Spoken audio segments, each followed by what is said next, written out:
Ayan, kami pupunta ng Palawan Pawn Kami Shop. nga pupunta sa Palawan Pawn Shop, guys. Sinama ko Gusto siya. niya makagala-gala. Siyempre, alam mo na, Ayaw lagi lang siya naman kasi nakakulong lagi dito sa nakakulong bahay. sa loob ng bahay.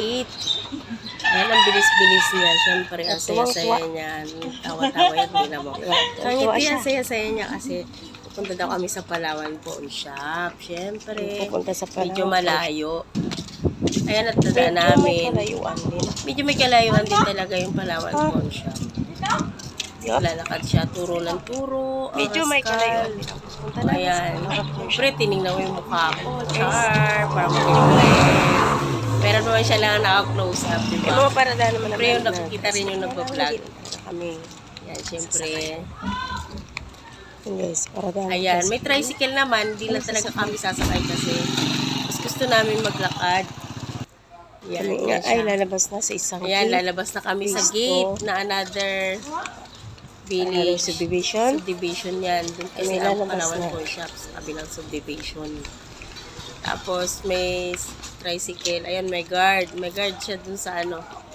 May guard house. Siyempre, baka masita kami. Pero hindi nagsisita. Mabait naman eh. Ayan, nakalabas na kami. Ayan, malapit na kami niyan sa Palawan Pawn Shop. Siyempre, yung cameraman ko, cameraman ko, hindi siya marunong. Kailangan kaway-kaway. Ayan, punta na kami sa Palawan Pawn Shop niyan. Malapit na kami. Hinintay ko pa. Kasi mabagal. Yan, macho. Macho maglakad. Char.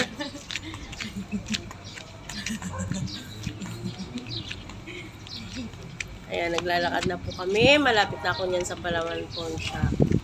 Medyo talaga ang Palawan Pawn Shop may kalayuan. May kawaay. Ayan na po. Malapit na po ako sa Palawan Pawn Shop. Umakyat na ako sa medyo may kataasan kasi.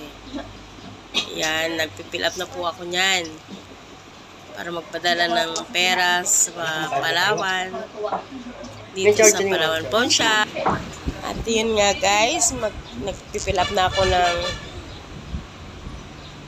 para magpadala po ng malaking pera sa Palawan Pawn Shop. Ay, char, malaking pera, play money.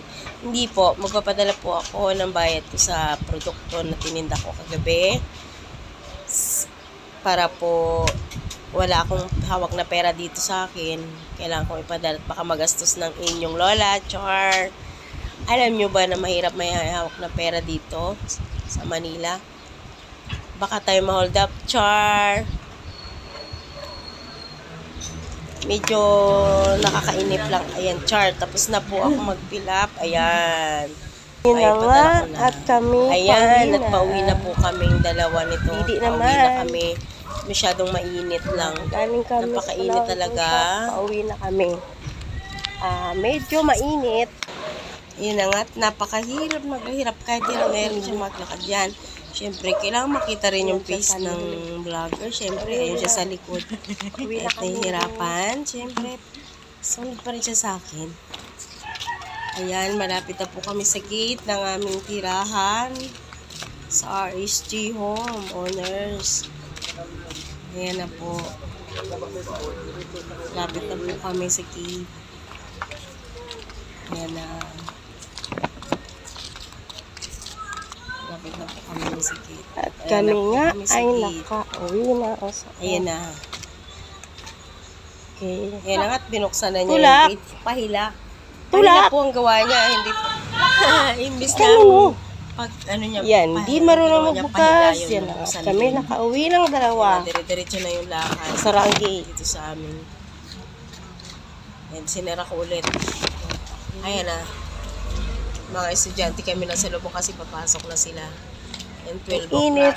Init. Kasi kung sila papunta sa school siya, dire-diretso lang. Ayan. Uwi na kami sa bahay. Siyempre, kailangan makita yung mukha ko. Maganda yan, char. Ayan na, papasok na po ako sa bahay namin. Ito yung bahay namin. Papasok po kami. Labutan namin.